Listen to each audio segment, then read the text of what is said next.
Hallelujah. Amen. Sizavula inkonzo yethu hymn 80 shona. Amen. Zimbo yakanaka. Amen. Amen. Zimbo yakanaka musha wa Jehova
Siyabonga Baba, siyabonga Jehova. Amen.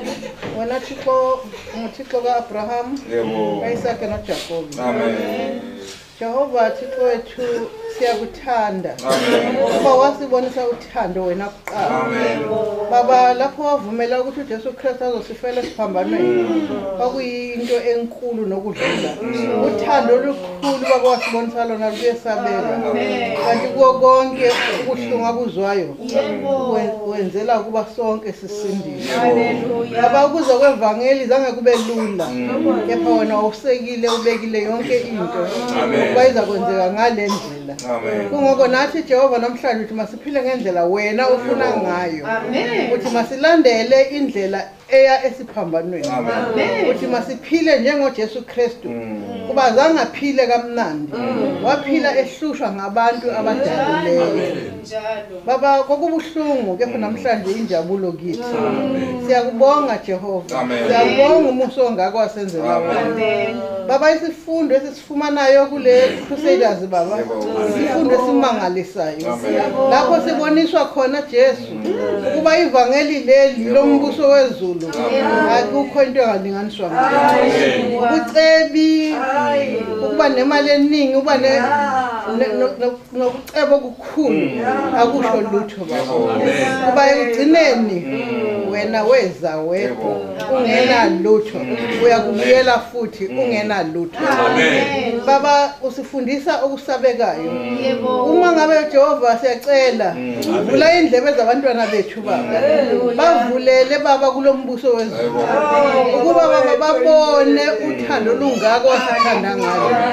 Baba siyacela malusolungileyo bonke abakhona phakathi kule ndawo bavula inhliziyo zabo baba baphe indlebe zomoya Jehova baba nami ngikhona kulabo ukuthi Jehova sizwisise ukuba umbuso wezulu ilifa laphakathi ukuba Jehova yikho enye into efana nawo kungoko sahlukile thina sonke sikuleli vangeli standard Jehova sevangeli siphakeme uko konke emhlabeni sihambile sahamba zonke indawo kodwa umuntu wevangeli baba noma ngose-America uhlukile emntwini nje baba siyakukubonga baba siyakukudumisa baba uthando olungako senzela lona baba kuyesabela cela baba ukuthi vula inhliziyo zethu bonke bacela ukuthethelwa kwezona baba bathethelele bacela ubungcwele bangcwelise ukukombesa ngamandla kamoya ingcwele yenze njalo baba ukuze sonke sikwazi ukuyongena embusweni Jehova sikhohlwa umholi wethu lapho khona baba uyasikhulekela nathi masimkhulekele simbeke baba emthandazweni ukuba aqine amele leli vangeli kuba msindisi wami wena ufuna wonke umuntu alifumane kuba isikhathi siphelele baba siyabonga ucela Jehova ukuthi laba abangafiki baphe amandla Jehova baphisheke bafike Jehova bazozwa ilizwi lakho baba libongo lidunyiswe igama lakho ngoJesu Kristu hlelelawula ngoku singakhohlwa Jehova kubeka umfundisi wethu kulelanda baba mphe amandla umtholo wonke usemahlombe akhe baba asibeki yena kuphela kanye nabantwana bakhe Jehova nonkosikazi wakhe baba banikeze ukuthi bazi ukuthi wena lokho obathwalise kona ekugcineni uyobanikeza umvuzo siyabonga Jehova ngoJesu Kristu kuze kube kunaphakade amen Hallelujah. Amen. Hallelujah. Hallelujah. Amen. Hallelujah. We thank God, dear brethren, for a wonderful evening that He has given us. And we are also giving praises and thanks to God for the crusade meeting which He opened for us yesterday in the evening.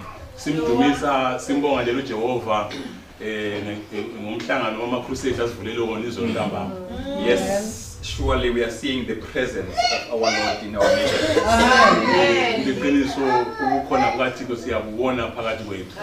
It's time for the notices. The first notice, as usual, the congregation is reminded to pray for our overseer and his family.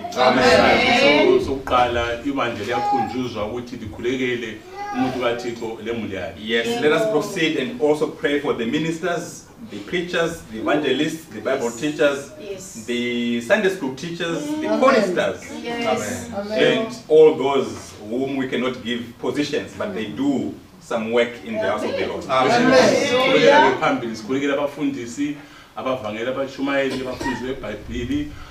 abahlabeleli nalabo esingake sabanika izikhundla kodwa basemsebenzini kaThixo. And finally, brethren, let us pray for each other. Ukucina ke asikhulekelane omunye komunye. In this country of the United Kingdom, we have got a minister, Pastor Zaranika and his family. The congregation is once more again reminded to put him to God in prayer. Leli lizwe lase United Kingdom silomfundisi umfundisi uZaranika ibandla liyacela ukuthi limkhulekele kanye nemuli yakhe. Yes, we know that he has got quite a big task. He is not a full-time minister, but even though that is the case, he is supposed to carry out all the responsibilities that are supposed to be carried out by a minister who is in charge of a church at some particular, point. Siyazi ukuthi umsebenzi lo usemahlombe akhe. Lanxa engasiyo umfundisi ogcweleyo ole bandla lakhe kodwa wenza umsebenzi we full time minister. Manje ke kuyadingeka ukuthi kona simphase ngemthandazo. Yes. Amen. Thank God. Dear brethren, at the back, as we go out, there is a table which has got some tracts of the gospel, some tracts which contain an explanation of all the doctrines of our gospel, the gospel that we are hearing about here. So as we go out, let's just pick, each from the whole lot, so that we can go home or whatever time we might get to just go through, read what the tract has to say about the various doctrines of our gospel.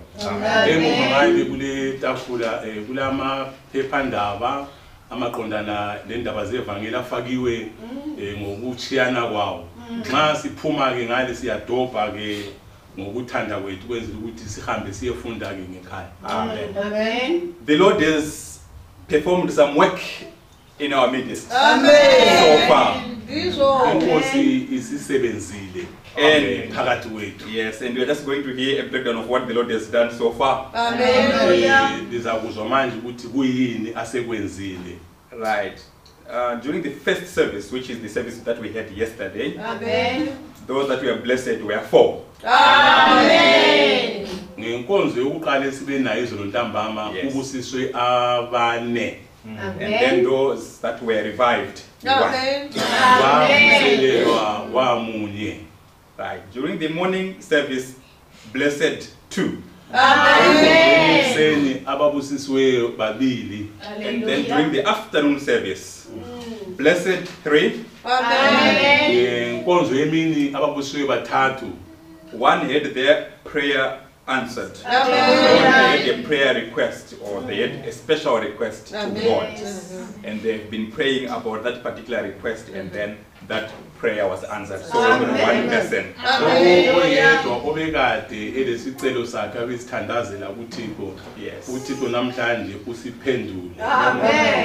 Then we have got 4 that have been healed. Amen. Among those 4, one had a diabetic condition, so that diabetes is gone now. Power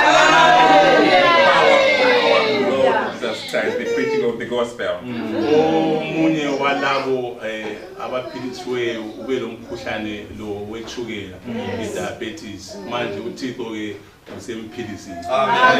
Then there is one who had a specific problem. For how long we are not sure, we were not told, but that problem has been solved.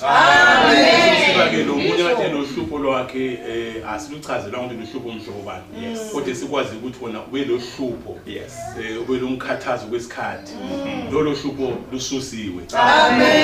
And finally, one has had an assurance from God that their 2 sons are going to be saved. One in the UK and another in Zimbabwe.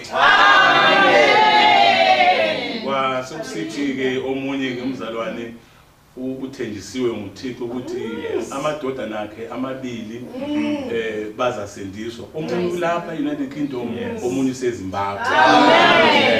So dear brethren, you see how much we've got to thank God about. All these are the mighty works that the Lord is performing in our midst. We do not have words which suffice to actually give the praises, give the thanks to God who is actually doing these wonderful things to us.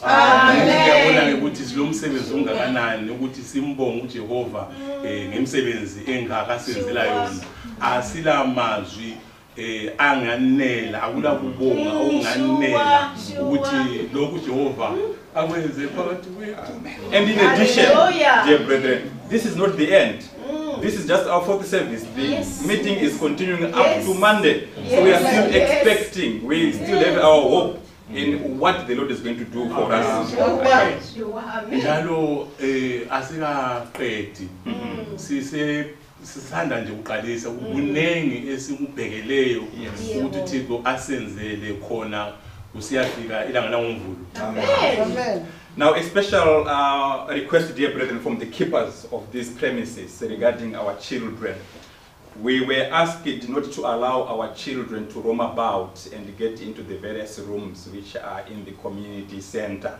Amen. So those with children, may you please make sure that the children are not just roaming about and getting into we were actually booked for this particular hall and the kitchen, and probably when this one is occupied, we will shift to that other part of the wall, but not on the other rooms on the other end.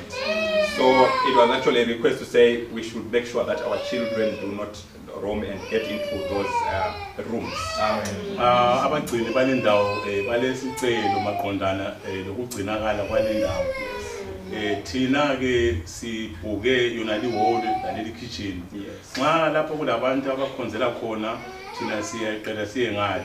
Manje isicelo sabo siqondana labantwana. Abantwana sebengena izindlu zonke okungamelanga khona bangene khona. Manje sicela ukuthi bomama abalabantwana lelusa abantwana libona ukuthi khona kabayi kulezo ndawo ukuthi bangaze bangena kizo. Amen. Right. The next notice concerns tomorrow. Amen. Tomorrow is our big Sunday, dear brethren. Amen. So shall we come prepared for our usual work that we perform at the end of each month? Amen. Nasi saziso esiqhakathekile esikhulu kusasa ilanga lomsebenzi wethu. Big Sunday. So masilungiseke kwenza ukuthi kusasa nxa ifike kusasa senze umsebenzi wethu eyansuku zonke. And may we be punctual. Let us not try to be. Shall we be punctual tomorrow? Amen. So that exactly 10 o'clock we are here and we start our Sunday school, then leading on to our morning service and then into the work. Amen. Kusasa ke asiphangise nini singazami ukuphangisa kodwa kasiphangise nini ukuthi nxa kuchaya 10 o'clock inqola evangeli isuka. Amen. And then after this service, let's not wonder and ponder about where we're going to sleep. God has provided.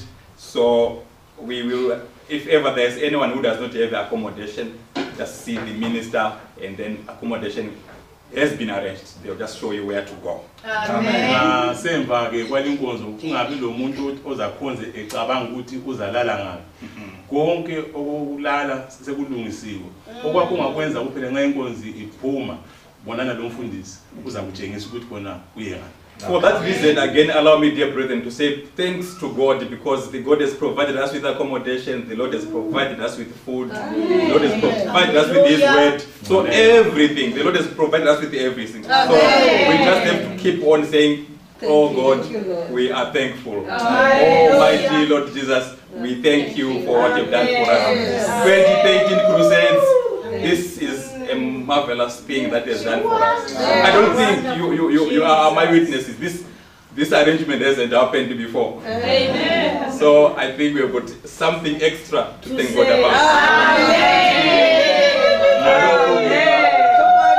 Ngimvumela ukuthi bona akhanyisa indawo le ulesibongo esikhulu ngale kuJehova asenzele khona usenzele ukudla usenzele indawo zokulala umnyaka lo nxa ekhangela kawufanani leminye iminyaka uthi lina lingofakazi bakho ukuthi kunengi kumele uJehova simbonge ngakho lokho asenzele khona ngomnyaka wonalo kakhulu ngayona le camp meeting. Anyway, dear brethren, these are the notices for this evening. If there is any notice that I've omitted, it will be put across in due course. As we sit down, the choristers are going to give us their songs. May the Lord bless us all. Izaziso zanamhlanje ntambama nxa ke zikhona ezinye ke inkosi zasinika isikhathi sokuthi khona zaziswe ebandleni nxa ke manje sisuka lapha thina abahlabeleli njengokuhlelo kwabo bayathatha indawo. Hallelujah. Oh, what a wonderful, wonderful day, the day I'll never forget. After I'd wandered in darkness away, Jesus, my Savior, I met. Oh, what a tender, compassionate friend. He met the needs of my heart. Shadows dispelling, with joy I am telling, He made all the darkness depart. Heaven came down and glory filled my soul. When at the cross my Savior made my sins were washed away, and my night was turned to day. Heaven came down, and glory filled my soul. Born of the Spirit with life from above, into God's family divine, justified fully through Calvary's love. Oh, what a standing is mine! And the transaction so quickly was made, when as a sinner I came. Took of the offer of grace he did proffer, he saved me, oh praise is it his dear name. Amen. Heaven came down, and glory filled my soul.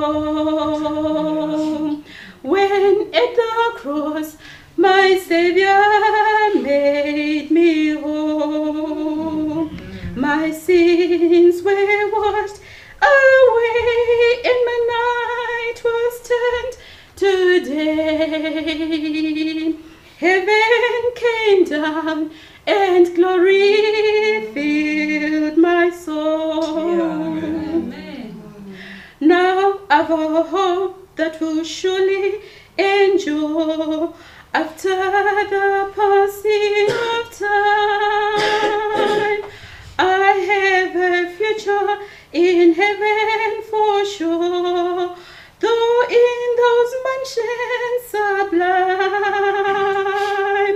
and it's because of that wonderful day when at the cross I believe, riches eternal and blessings supernal from his precious hand I receive. Heaven came down, and glory filled my soul. When at the cross my Savior made me whole, my sins were washed away, and my night was turned to day. Heaven came down, and glory filled my soul. Kushika wokudenga, tariro yangu babariro, janya kutindishike. Kana nichingo tungaira, na kutungirira kwase, rutendo rwangu rusanete, Jesu mundi simbise. Kana nichingo tungaira, na kutungirira kwase, rutendo rwangu rusanete, Jesu mundi simbise. Ndichaende pikana ini, ndashaiwa wodenga. Mufaro wangu kuchadzima, kuchema kondiwira. Kusurukiwa kuchaveko, pakushaiwa wonziva. Ndinoti ishe wangu Jesu, ndichengetei imi. Kusurukiwa kuchaveko, pakushaiwa wonziva. Ndinoti ishe wangu Jesu, ndichengetei imi. Ndichakodini kwa ichekana, ndashaiwa wodenga. Ndoka muchiwa na niko Jesu, kana imi musipo. Tariro yangu itatima, rima richazondiwira. Zvichandikomba, zvichapisa, ndibatsirei Jesu.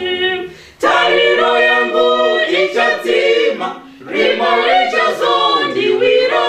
Zvichandikomba, zvichapisa, ndibatsirei Jesu. Jesu ishe wangu nyika ini.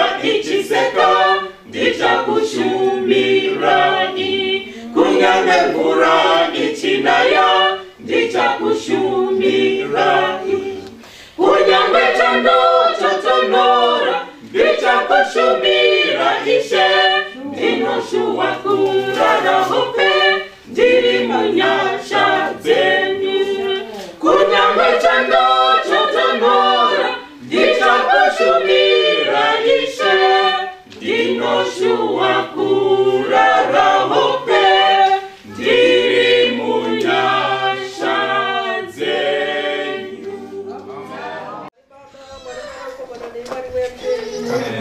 Tinokutenda Baba nezvatitangira Jehovha. Zvose Baba zvakatiridzira mwoyo yedu kushoko renyu. Baba ndiradzanidza. Vana vanhu Baba vaita zvose Jehovha. Baba takuita muremo wabvishe Baba. Tina eshe Jehovha. Sezvo maibate nyika muchiita zvakanaka. Taona Baba muchipoteone pano. Tiitira zvakanaka Jehovha. Tadziwa Baba kuti Baba muzhinji wabuda Baba muzvirwere. Mabasa mazhinji amabata Jehovha. Nokuda kweivhangeri iyi. Hatidi ivhangeri idzi. Asi tinoda ivhangeri iyi. Ndakaonekwa nomutumwa. Ari pakati pedenga achibhururuka. Akabata ivhangeri yeushe. Tinoda Baba ivhangeri inobvisa muzvitema. Jehovha Baba vamuwane nhamo dzemwoyo. Vari kushinya kuti vaudzane. Vakaudza vanhu vanoseka. Asi Jehovha vhangeri iyo ushasha yakuparidzwa. Baba inangane pamwoyo Jehovha. Pane dambudziko ripi neripi Baba. Vamuwane nhamo dzenyika ino Jehovha. Vamwe vakaremerwa nezvivi Ishe Baba. Shoko renyu zvarakuuya Baba. Riparadze zvivi Jehovha. Nokuti makaoneswa nemhaka iyi. Kuti uparadze zvivi Baba. Kuti vamweni vagara vakasununguka Jehovha. Aiwa Baba vamuwane zvirwere. Shoko renyu zvarakuuya. Baba rakaoneswa Baba kuti riparadze nezvirwere. Ishe Baba ripe noutsvene. Namasimba amwe emutsvene. Vamwe vari kutsvaka nemabasa. Vamwe vari kutsvaka pokugara. Vamwe vari kutsvaka nemapepa. Baba munosvika nokuhomuofisi. Aiwa Jehovha Baba shoko renyu rakaputira zvose. Aiwa Baba shoko renyu imvura Baba. Rakuuya kuzotigezesa. Ashe Jehovha ndaumamisa Baba maderano. Baba tege konariye Baba. Muvadzei Baba neropa renyu. Muvadzei nomuchinjikwa wenyu. Akwanise kutaura shoko renyu asingatyi. Baba mududzire zvose zvamarongedza. Zvamatigadzirira pano nomusangano. Zvibude zvose Baba kuti tirarame. Aiwa tinotenda Jehovha. Takuziva kutaura kwenyu Ishe Baba. Mabasa remoyo yedu Jehovha. Baba mukwanise shoko renyu rikwanise kusvika. Dzivurene nzeve dzemwoyo. Tinzwe kutaura kwenyu Jehovha. Aiwa takusiya kutaura kwenyu nezita ramambo Jesu anogara nokusingaperi. Amen. Hallelujah. Hallelujah. Siyambonga uThixo bazalwane ngevangeli. Ngiyacela umali banikani nevangeli. Sibonga uJehova kakhulu bantwana bakamlimu ngendaba asinike yona indaba yevangeli. Amen. Kulwana wamali ninyaya yathipha nyaya yevangeli. Bazalwane size kuyona lindawo singakwazi ukuthi uJehova usibizeleni kodwa ke sizwe indaba eqondane lathi engachiyi umuntu ngaphandle indaba yevangeli. Amen. Watauya singazivi ukuthi Jehova watigadzira chi asitanzwa nyaya inoisa munhu wese singazivi munhu kunze inoisa munhu wese mukati nyaya yevangeli. Amen. Bazalwane bami lonke elizwa izwi likamlimu uJehova uthanda ukukhuluma lathi ngevangeli njalo langawena lentamba njengalokho esibizele lona. Amen. Bana wamali Jehova manerano anoda kuti ataure nenyaya yevangeli manerano. Amen. Siyambonga uThixo bazalwane kakhulu ngevangeli. Ngiyacela mwashukuru nikani nevangeli.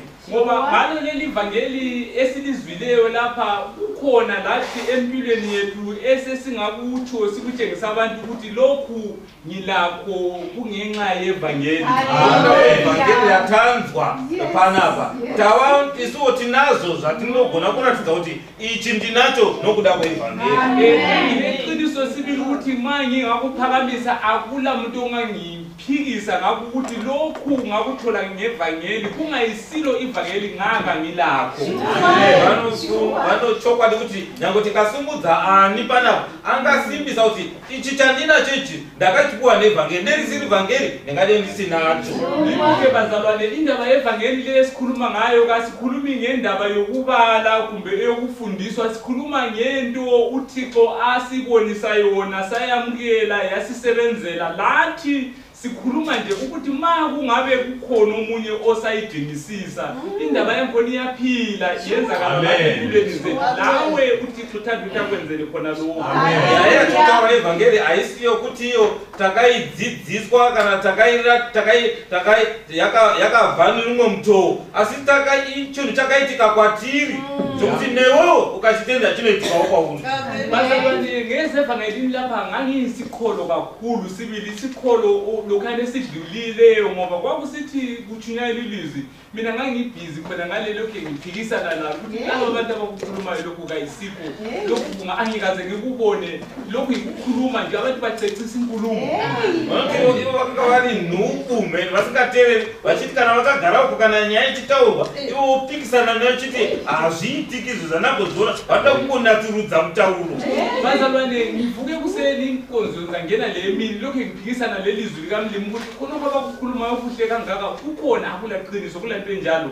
Babekhuluma ngevangeli bekhuluma ngalokho ababekuthole evangelini kodwa ngenhliziyo yami la ngalokho engikuzwa ebantwini lasesendweni lakwethu akuyizinto ezingenzakaliyo. Yikho ke bazalwane bami ivangeli leli sikhuluma ngalo kalikhulumi ngezinto ongayazithenga eMarks and Spencer kumbe ongazingenele shop.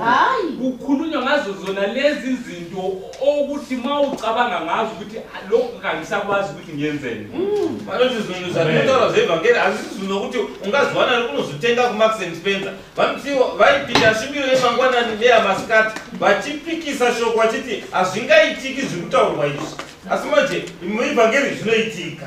Yikho bazalwane indaba esikhuluma ngayo leli ivangeli leli sizaka khuluma ngabe silizwileyo kaliqondananga lezinto esingazisebenzela zona sizithole.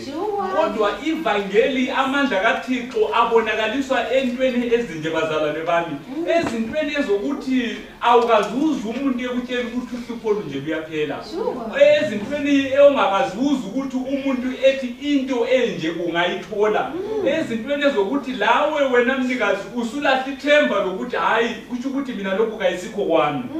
Zvinhu zvevhangeri simba revhangeri rinoratidzwa muzvinhu zvatinenge taona isu takoniwa tega utazama izvi nezvizvi, asi izvo zvinozoratidzwa muisimba revhangeri ndo rinogona kupedza zvese zvatikona isu. Hatingawani batsiro nokudzidza kana nokunotenga tinozviwana musimba revhangeri.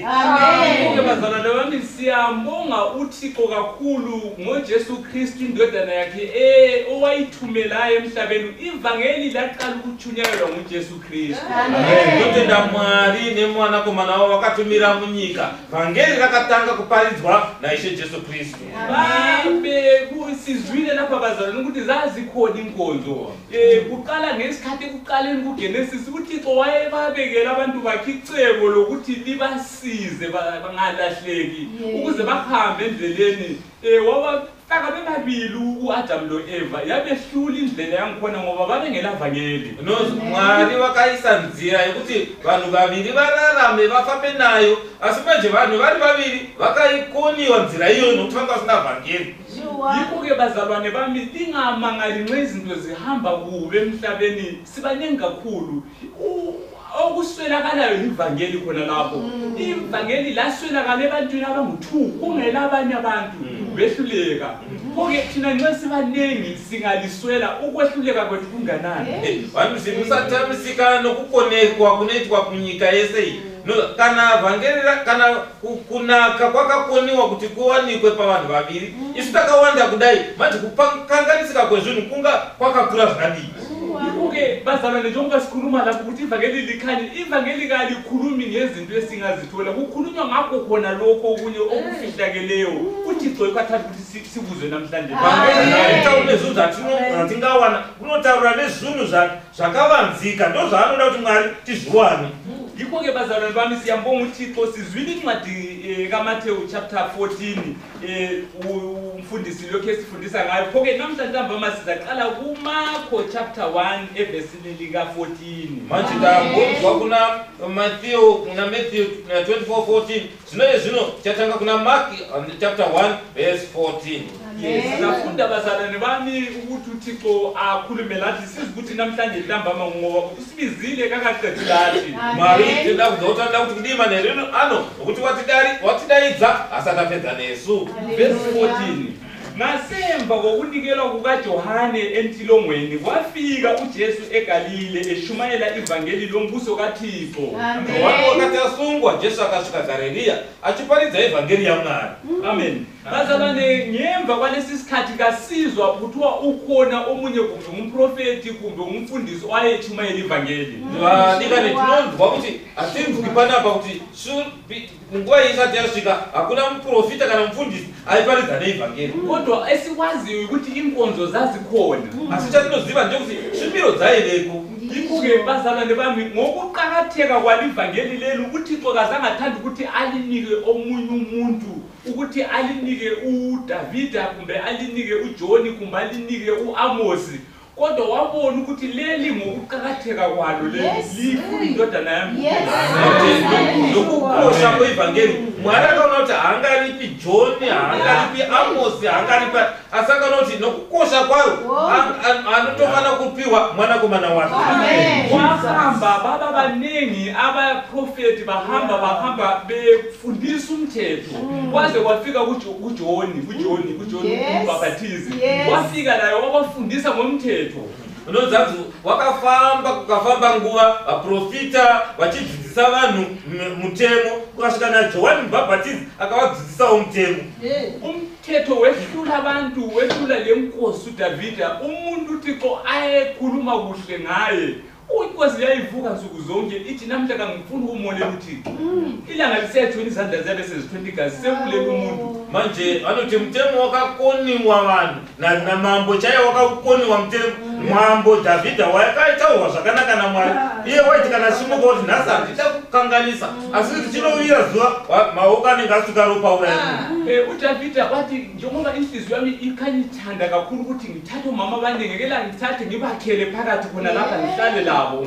Kodwa khona lokhu kakuzange kumenelise futhi. Wathi Davida wakati ari mambo akati andoda madzimai akawanda chiregai ndivatore ndivavakire vagare mukati mangu mudzimba dzangu asi izvozvo hazvina kukwana kwari.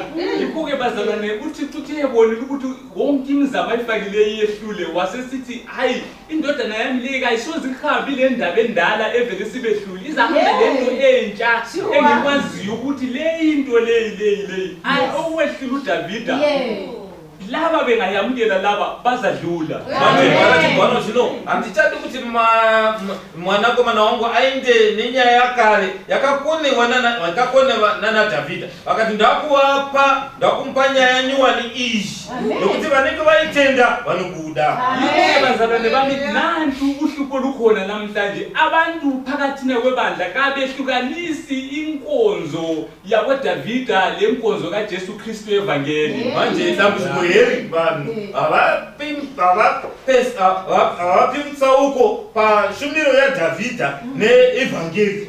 Lokho sikusho ngani ngoba namhlanje bazalwane izinto ezazigwenqa uDavida umuntu omdala lalamhla zigcwele phakathi kwethu. Kodwa uThixo wayekubonile ukuthi leli ivangeli leli abawa ngendlela kaDavida bengalamukela kabasoze babe lengozi yawela uDavida. Mwari vanoti Mwari akaona kuti ngozi kana kuti zvainesa Dhavhidha zvaimuwisa zvino zviri pakati pavanhu. Asi manje Mwari achimbwana kuti asi vanhu vakapiwa iri vhangeri zvaiwisa Dhavhidha ivo kwazviri kwavari havawiswi nazvo. Bazalwane bami nanku lapha siyezwa kuthiwa uJoni uthe sebotshiwe. uJoni wayele nkonzo endala yikho-ke kwakungeke kwenzeke ukuthi inkonzo kaJoni isesekhona sayihambise engakaza ayiphutshise. kube sokufika ivangeli kwakuzadala umahluko i-disturbance le confusion phakathi kwabantu. Yikho uThixo ngokuhlela kwakhe walinda ukuthi luJohn lo kumele azabotshwe. Ukubotshwa kwakhe lokho kazange aphume ejele wahle wafa. Manje mwaraka nothi no John wayeba neshumile yakari. Manje hana kuda kuti shumiro yakare ya ugoya shumiro itshatsi kufambidzana kuti kwaizokonzera kuti vanhu vapesane misoro. Manje Mwari nekuronga kwake achimbaona kuti Johani ngaatanga asungwa, akasungwa Johani haana kuzobuda mujeri mumo, akabva angofira imomo. Iko-ke bazalwane bami liyabona ukuhlela kwamlimu ukuthi kunjani. Haleluya. Kunje silabafundisi sila obaba umholi. Ngeke kwenze ukuthi sesekhona kuvuka omunye umholi. Ngavuka lo uyabezenzisa. Siyabe sikwazi ukuthi uThixo kakulahle njalo. Lathi phakathina kwethu khona lapho angeke kuze kwenze ukuthi umfundisi sesekhona kuze vuka omunye umfundisi. Omunye umntana confusion. Hallelujah. Mwari marutasa marongera ake. No, ariko apa kana pane mutungamiri aripo azvizoiti kuti iye mutungamiri aripo achiripo komuka mumwe futi aziye unenge achizviitisa iye ndizvo futi kuti pane mumfundisi omuka futi mumfundisi azvigoneki izvo Mwari haaziwe kunyonganiswa. Indaba kaJohane lendaba kaJesu bazalwane yiluhlelo lukaJehova. uJohane kwakumele inkonzo yakhe icine isikhathi sasesifikile. uThixo sekwazi ukuthi inkonzo kaJohane sifikile namhlanje akusambela ngidlulele phambili. Kwavela indaba eyayimsentolongweni yena ecabanga ukuthi ubotshwe njengabantu bonke kanti ubotshwele ukuthi ahlayebulawa khona ngale. Manje Mwari marongera ake Johani wangane shumiro yakare. Manje achimbaona kuti Mwari achati no kuti zvisakanganisa achibva kwamuka nyaya yakaiswa kuti apinde mutorongo. Iye aifunga kuti aringopinda mutorongo asi nyamba kwaitawo mutorongo mupindwa mutorongo ambva aurawa zvibva zvapera zveshumiro yake. Amen. Verse 14. Ngasemva kokunikelwa kukaJohane entilongweni wafika uJesu eGalileya eshumayela ivangeli lombuso kaThixo. Johani wakati asungwa Jesu akasvika Galileya achiparidza ivangeli yaMwari. Iko-ke bazalwane bami nansi indaba kaThixo. Liyazi ukuthi nxa lifuna ukukhonza uThixo ikhona impilo ade uyiphila wena phambili ngale. Nxa ufuna ukuthi ukhonze uThixo ukuthi ungene evangelini asithi ukuthi ube phakathi kwabasevangelini. Kumele liyani inkonzo liyani endala liyana. Izinto ade uzenza lezana kumele zicine zibotshwe zifakwe eceleni uqale kutsha. Angeke kwenze ukuthi ungene evangelini lezinto zakho lezana obuzenze empilweni endala. Anzi kana uchida kupinda muivangeli kwete mukupinda mukati mevanhu vari muvhangeri asi kana uchida kupinda muivhangeri zvinhu zvako zvakare zvizvi zvinofana kusungwa zviiswe pasi ivi ndo kuti uzopinda muivhangeri. Bazalwane bami ilizwi likamlimu liphilile sizwile lapha emini. Ilizwi likaJehova leli kalitshintshi. Liyabona mina ngithe ngifike evangelini lapha ngephezu kweminyaka engaba ngama-20. Into engayitholayo ngathola ababemile phambili bebala incwadi leyi. Ubuningi bangikhona kabasekho. Kodwa ilizwi ivangeli leli likhona. Ikho-ke ivangeli leli bazalwane bami kalitshintshi. Abantu bayatshintsha. Abantu bayalikhuluma bahambe bafe. Kodwa ivangeli liyasala limile kuze kube sekupheleni. Manje ivangeli rinogara rakadero kudzamara kokupedzisira. Ivo vanhu vaona makore maybe 20 years vaona vhangeri asi manje vakaritaura kuna vamwe vakaritaura vakaenda asi iro rinonga rakadero richaramba rakadero kusvika pakuguma. Iko-ke bazalwane bami uThixo ngokusigcina kakulali lokuthi ule minyaka emnganani uhamba phambi kwaThixo. Nxe kusesekhona okunye okwenkonzo endala okwempilo endala bazalwane bami akusebenze evangelini. Kuyona le incwadi esikuyo ungayibala yona le uMarko chapter 7:13 kasoze sifike kuyo. Kuthiwa lidumazisa liswelisa ilizwi likamlimu amandla ngokuletha izinto zenu ezindala phakathina kweva akuhambi. No hanzi munoshayisa kuna Marko 7:13 munoshayisa shoko raMwari simba nokuunza zvinhu zvakare muivhangeri hazvifambidzani Haleluya. Usefuna ukuthi akhonze ivangeli bazalwane. Shiya konke. Khona lokho okwaziyo ukuthi kakusikho kwevangeli shiya phansi. Ungangena lakho phakathi akula umuntu ozakwethula. Kodwa uhlupho nantu ozazibambelela nguwe. Anzi usapinda muivangeli nezvinhu zvako zvakare ukapinda nazvo hakuna unokutura zvinhu izvozvo zvichakunetsa iwewe. Bazalwane evangelini kakwaliswa lutho. Kwesinye isikhathi nxe kumbe usafisa ezinye izinto umsebenzi wonke kumbe ufuna ukwenzani kulendlela kunohlelo lwevangeli olokwenza izinto akulanto engenziwa evangelini ngaphandle kwesono. Kodwa ezinye izinto ezidingakalayo empilweni kulohlelo kulendlela yokuthi zenziwe ngayo. Kodwa ungafuna ukuthi ubuye lezinto zakho zona lezi ukuthi sizamukele. Ivangeli kayisilo lethu ngelika Jesu Kristu. Ungabona ungafiki khona lapho ungahlala iminyaka awuyindawo bazalwane bami. Yikho-ke ngokukhuluma lokhu bazalwane bami uthi uthanda sihambe sonke. Izinto ezisibambileyo kazisizo zinto ezingaphandle izinto eziphakathi nakwethu. Kazibothwe lezo zinto bazalwane ukuze singene endleleni sihambe. Kana unezwa unoda mvangeli hamurambidzwi chinhu akunze kwechivi chete asi kana une zvaunoda zvinoitwa nenzira yazvo asi manje ukauya nezvinhu zvako zvakare hazvifambidzani muevhangeri. Amen. Verse 15 wathi nguye Jesu Kristu lokhulumayo isikhathi siphelele umbuso kaThixo usondele phendukani nikholwe ivangeli. NdiJesu Kristu ari kutaura pa15 achiti nguva yazadziswa vuse hwamwari hwaswedera pedyo tendeukai mutende evhangeri. Yikho-ke bazalwane bami uJesu Kristu wayengakhulumi phakathina kwabantu abangakhonziyo. Jesu Kristu vangasingatauri pavanhu vasingashumiri. Wayekhuluma labantu abasenkonzweni behlezi bekhonza bezalelwe khona baphiwa lamagama enkonzo phakathi khonapho. Waitaura kuvanhu vakazvarirwa mushumiro varipo vakapiwa mazita eshumiro.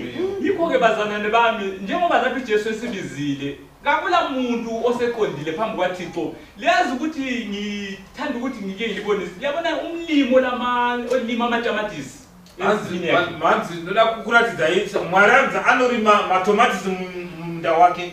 Umlimi efama anzi murimi anorima matomatisi mumunda wake. Umlimi lwana insuku zonke uyabuye ezekhangela amatamatisi akhe liyakwazi ukuthi itamatisi elivuthwe liba bomvu so. Anzi murimi anouya achizotarisa matomatisi ake manje raibva unoya rege ratsuka. Ngabona libomvu elilodwa kalichiwe uyalikahambela lendlini. Akangoona tomato ratsuka harisi unolitema wenda naro kumba kwake. Ungazibone ezele ethelile kakhulu kodwa nxe engakaze afike kuleso sigaba sokuthi livuthiwe uyabe lokho ethelela amanzi efaka le fertilizer. Manje nyangu akabereka akawanda asi kana achiri green anoramba chingodira mvura. Uyakwazi ukuthi engalikha linjalo agcwalisa imgqomo ahambela ndikatora akadero ari green ndikaenda nawo kumarket akunonotenga. Akuna msebenzi wokuthi ufake ifertilizer enganani lokuthi uthelele ngamanzi anganani abantu kabathenga into eluhlaza. Azapasa kuti wakaisa fertilizer yakawanda sei akadira mvura yakaita sei vanhu havatengi zvinhu zvisina kuibva. Yikho-ke lawe mzalwane wami ungabona uThixo ukugcinile ekubiza evangelini usathelelwa awukavuthwa. Manje hanzi ukaona iwe neumzvarwa uchidaidzwa kuivhangeri hausati waibva uchiri kudiridzirwa. Zwana mzalwane wami kuthiwa kuligugu emehlweni kaThixo ekufeni kwabangcwele bakhe. Manje hanzi chinhu chinokosha pamberi paJehovha ndirwo rufu rwavatsvene vake. Kuligugu emehlweni womlimi okukha itamatisi elivuthiweyo laphelela. Hanzi zvinokosha mumeso wemurimi kuti atane tomato raibva rakwana. Yikho-ke lawe mzalwane wami uThixo usakufakile esivandeni sakho usakulungisa vuma ukulungiswa. Manje newewo Mwari akuisa mumunda wake vuma kugadzirwa. Awuphuzanga mzalwane wami uyazi kuthiwa nxe kusahlangene umnyama lo mphefumulo ithemba likhona ungazilahli. uThixo nxa esakhuluma lawe kakakulahla abantu bengaze bakulahle umlimi engakaze akulahle ithemba likhona. Kana nyama nomweya zvichiri pamwe chete pachine tariro vanhu vangakurasa asi Mwari anenge asina kukurasa. Nyama nomweya zviri pamwe chete pachine tariro. Esindebeleni uthi umlomo umlomo kawugcwalelwa umfula uyakhuluma into engeke ayikwanise akhuluma into enhle ukumangalisa imehlula kodwa esikukhangelayo impilo ukuthi umuntu lo usister lo ubrother lo ivangeli uyaliphila yini yiko-ke yilo leli ivangeli elalethwa nguJesu Kristu elokulungisa impilo ukuthi ibonakale ukuthi ilungisiwe ndichisho nokuthi mulomo awuzali gwine rwizi munhu anotaura ataure zvinhu zvaasikako asi tatinotarisa zvezokuti zvaanotaura upenyu anofanira kurarama zvaanotaura ndo zvinokosha izvozvo zvokuti munhu ataure anogona kutaura ataure asi upenyu zvichipesana nezvaanotaura bazalwane bami ndiyazi ukuthi inhliziyo yami iyakhathazeka kakhulu isifiso sami kumlimi phambi kwenu umthandazo wenu lonke shuwa ngiyalithandazela lokhu ukuthi ngawuthi xa lenzela umusa lonke njengoba lithi imisebenzi yenu shuwa lifinyelele kulesi sigaba sifunayo lesi ngetererayo kuti Mwari atikusvitsei pachinzvimbo chaanoda ichi nokuti masiya zvinhu zvenyu zvese muchiuya kwaari saka mwoyo wamunotambudzika kuti nokunyengetererai kuna Mwari kuti musvikirire apa panodiwa naMwari shuwa bazalwane bami ngitsho ukuthi isifiso sami ngani lonke kwabo ngiyakuthi ngawo Jehova engasenzela umusa nje ngobunengi benu ungabi lo yedwa nje osasala dingisisa ukade kukhulunywa ngani kanti ivangeli bazalwane kuyinto esebenzayo esebenza impilo sizwile ukuthi umntwana mayezala uqala uhambo lwankhona uyabaleka ubalekela umzali ugijimele ezandleni zikaSathane kodwa ivangeli ngelokumgama wathi tanzwa kana mwana achizvarwa anzi anomhanya atitizamubereki achiinda uko manje kwari kutizireko ari kutizira mumaoko aSathane manje vhangeri ndo rinotomugama manje vanichishuwa chekuti havadi kuti pati musangano chipera mumwe azobva sara achibvunza kuti kati kwakutaurwa nei unoda kuti tisvikirire apo Mwari panoda kuti tisvikirire bazalwane bami uJesu Kristu uti phendukani likholwe ivangeli haleluya likholwe linto elamandla ivangeli lingubani ani linguye phela uJesu Kristu uthi phendukani likholwe mina ke ngingaze lingikholwe ngibe khona phakathina kwenu kulento engizayenza alilamandla maungelavangeli umzalwane kanamandla mayengekho evangelini haleluya hanzi mubikana hana simba kana asiko muivhangeli manje Jesu ari kuti tendeukai mutende ini kana mutinge matenda ini mopuwa simba nokuti kana tiri toga hatina simba bazalwane bami sonke siyakwazi kakulanto ngasele ungazi ukuthi ungabe umncane uzakhula uzakubona into ezakuzwisa ubuhlungu ngekuthi ingoma zizathi zihlatshelwa kwelinye ilanga njengazona lezi esiyake sizizwe ukuthi ayindayiziba bazalwane kimi yangihlupha kwesisikhathi ngiyathanda ukuyilalela kodwa ngingayilalela siphinde ngikhalisa ukuthi ngabe ngangisazi haleluya mhlalo lelanga ngiqalisa ukulizwa ngaphenduka haleluya ngalezi izinto kangena ngakuzo manje pamotshiri mudiki asi uchazozvidemba uchazofunga sorguyo runoti kudai ndakaziva vanoti kana vachiguterera guyo iguru vanoda kuguterera asi vanhu vaona kuti unovachemedza uti dai ndakaziterera ndikatendeuka nenguva iyo ndinganeda kupinda mune izvi nezvizvi bazalwane bami labantu bethu abalaleli ilizwi likamlimi umhlaba lo mubi nevana vedu vakateerera shoko nyika iyi yakaipa esingababoniyo khonapha lingacabanga ukuthi basekukholiseni vatisingaboni panapa musafunga kuti vari kunakidwa bafika begqoka izigqoko zabo vari kupika vakapfeka dzavo bafika bengela mayunifomu ejele basejele babotshiwe vanopika vasina mayunifomu ari mujere vakasungwa ongamboniwe phume hamba uye ejele ungamboni kwakho ubotshiwe anobuda achienda kusamuona kwakuita ari mujere akasungwa kuzathi onenhlanhla mhla ezakhulula uzambone kuye zehlala emuva lapha utozoti one mhanza muswane sunungurwa uchamuona achiuya achigara kumashure ungambone ngabuya ngezehlala emuva lapha uzwe ukuthi uhambile sazi uhambe kumntanethu unozwa kana ukamuona asingafuna kugara kumashure aenda hatizive nengaenda mwana ikuke bazalwane bami ngasikhuluma ngevangeli leli sikhulume ngenkonzo yethu bazalwane bami asikholeni uJesu Kristu uJesu Kristu uqinisile ukwedlula mina njengoba umfundisi engikhangele maye ngabuzwa ngami ngatshela ukuthi ngifake into enjani uJesu Kristu lo esikhuluma ngaye abazalwane bami uqinisile ukwedlula yonke into esiyibiza sithi liqiniso. Manje athi Jesu watinotaura naye ndowezvokwadi kupfuura zvese zvatingati ndezvezvokwadi. Iko-ke bazalwane bami sizwile ukuthi ivangeli leli lathunya ukuthi lizeqeda izinhlupho ezikhona phakathina kwabantu. Manje ivangeli athi rakaparidzwa kuti rizobvisa nhamo dziri pakati pevanhu. Aluba izinto ezazikhona phakathi kwabantu zazikwanisa ukuqeda izinhlupho kwakungadingeki ivangeli. Zvinhu zvaiva pakati pevanhu zvaikwanisa kupedza madambudziko. Zvikange zvisina kutsvagirwa kuti vhangeri riparidzwe. Aluba ama-lawyers lava bomthetho babekwanisa ukuthi bafake umthetho wesibili ozahlalisa abantu kahle kwakungeke kudingeka ivangeli. Dei vana magweta vakanga vachikwanisa kuisa mitemo inoita kuti vanhu vagare zvakanaka. Zvanga zvisingazotsvaki kuti vhangeri riparidzwe. Ngalapho dokotela bazalwane babekwazi sibili into abathi bayayazi. Bekwazi sibili ukuthi bayayazi kwakungeke kudingeka ivangeli. Manje namadhokotela vaiziva zvinhu zvavanoti vanoziva zvingade zvingatsvaki kuti vhangeri rivepo. Iko-ke bazalwane bami ivangeli linande khona lokhu kuyini okubhekileyo phambili kwakho okukukhathazayo okukuhluphayo okuthi lawe wena mnikazi sokukuqeda amandla. Lokho kakufuni muntu, kakufuni ihofisi enyethize, kufuni ivangeli njengoba uJesu Kristu esinike lona namhlanje. Usekunike isikhali sokulwisana lalolu hlupho. Othi Baba ngizwile ngevangeli leli lamandla ukuthi kalilinganiswa lalutho. Manje ke wena hlupho lwami ke ngithi nanti ivangeli ubona ukuthi luza kuma ngaphi. Manje amene chichi chinokunetsa amene chichi chawakatarisana nacho asi manje chitora chombo ichi chinodzi vhangeri uchinda nacho kudambudziko rako iro nechombo icho chinodzi vhangeri. Iko-ke bazalwane bami ungathandazi ngenyinto usebenzisile amagama akho amaningi ukuthi ukhuze uhlupho. Namhla lukhuze ngevangeli kaJesu Kristu. Wena hlupho ngizwile ukuthi ivangeli lingamandla kaThixo. Haleluya. Njengoba lingamandla kaThixo kakulanto engaphezulu kaThixo. Haleluya. Manje sengiphethe isikhali esikhulu.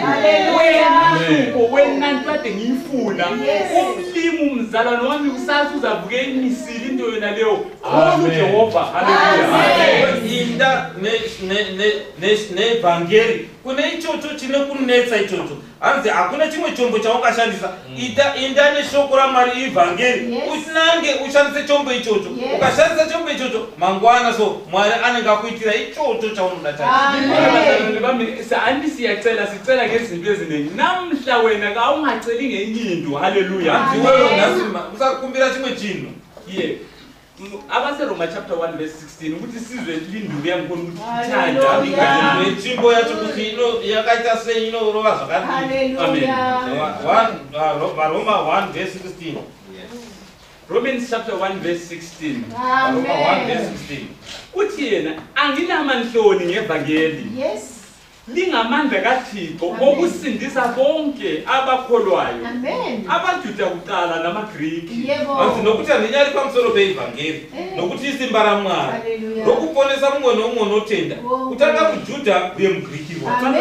Ukusindisa lokho kukhulunywayo umuntu osindiswayo ngumuntu oncindezelweyo. Hanzi munhu anoponeswa munhu wakadzvinyirirwa. Akulani ukuthi uncindezelwe yini kodwa lawa amandla kaThixo as long elizwile ilizwi likaMlimu abe selikholwa ukuthi leli ivangeli lingamandla kaThixo. UThixo kabuyi njengomuntu into akunika yona ongakusebenzela ikuqedela inkathazo zakho livangeli. Hanzi asinangoswa kuti wakadzvinyirirwa nei asi manje chinhu chaungashandisa ivhangeri simba raMwari ndo rinogona kukubvisa pakudzvinyirwa kwawakaitwa.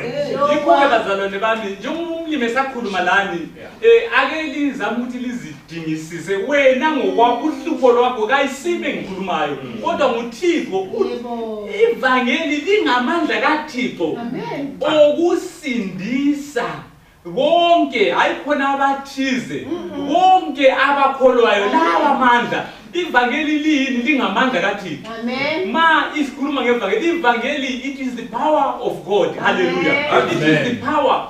So into yonke ekhona ehlupha umuntu iyabe le certain power. Hallelujah. But this power of God is far exceedingly above every power which is there. Hallelujah. Which can affect people. But the power of God iphezulu. Hallelujah. So amandla kaThixo angaphezulu kwamandla wonke akhona. So ngoba emkhulu kulakho konke ngubani ungakhuluma nawe. Nema kuganzi chinu kana chichinesa munhu chinenge chine simba racho rachinonetsa naye munhu asi manje chakanaka hechi chokuti simba raMwari riri pamasimba pamusoro pemasimba ose saka chinodiwa ivhangeri kupedza dambudziko rako. Haleluya. Kuyini mzalwane wami okunye nje okunye bakithi bazalwane bami nguThixo okhulumayo. Okhulumayo lo bazalwane. Kunezinto eziningi asenzela zona. Haleluya. Anzi ndiMwari ari kutaura, Mwari ari kutaura kune zvakawanda zvanotiitira. Bazalwane bami ngizake ngikhulume enqelo unkosikazi akaze ngimtshela ukhona phakathi. Anzi ndingairi kutaura pamwe nadzimai vangu ndisati ndambovaudza varipo pakati pedu. Yabona mina kwakwathi ngelilanga ngangithandaza ngifuna okunye. Kodwa uThixo waza ngibonisa umntwana. Haleluya. Manje bathi bakanga vachinamata zvavaitsvagawo Mwari chibva varatidza mwana. Haikona ngicabanga ngisemthandazweni ngithandaza ngevangeli. Haleluya. Haikona ndichifunga ndiri pamunamato ndichinamata. Umntwana wangu uyagijima khona. Anzi mwana uchakumanya panapa. Manje akutshele mzalwane wami ukuthi uyazi ukuthi ngabhalisa ukuthi ngiyeke ukuthi kuyini khona lokho. Ngangazibuza izinto eziningi. Kodwa uThixo okhuluma iqiniso ngithi bazalwane bami nandiliva ngeli likaMlimo. Amen. Uhlupho olento ayifunayo yebo ibone khathesi ngevangeli likaMlimo. Anzi une chaanoda kuna Mwari. Anzi ivhangeri ino anzi chione neivhangeri kukoma panerana. Kuyini okufisayo. Haleluya. Anzi chii chaunoshuva. Bazalwane bami ukhumbula abantu bakho. Anzi mudikani kutsunga vana vako. Kuyini okuvalele ukuthi ufika kubo. Anzi chii chinokuvalela kuti usvika kwaunoda kusvika. Manje mzalwane wami made kule nto ikhona. Anzi kana pacha chiripo uThixo nange evangeli. Mwari evangeli. Yini elizakuchaphisa. Lolo chakuyamusa. Ekhona ufuna kana kune munhu chaanoda. Ekhona umuntu ohluphekile bazalwane. Kune munhu atambudzika. Akulanto asingayikhuluma yili ivangeli leli. Akuna chimwe chatitaura. Namhlanje hamba mfuna abahluphekileyo. Abanesifiso. Mwari nerano ndavano vatambura vane chishuvo. Ndiko bazalwane bami siyambonga Jehova. Vanzi ndomutenda Jehova. Sikumeni sihlabelele ingoma yetu ukuzazisa chirevo. Vanzi ngatiimbei zadzisa chirevo. Uthixo seqedile bazalwane bami. Mwari wapedza wanikani.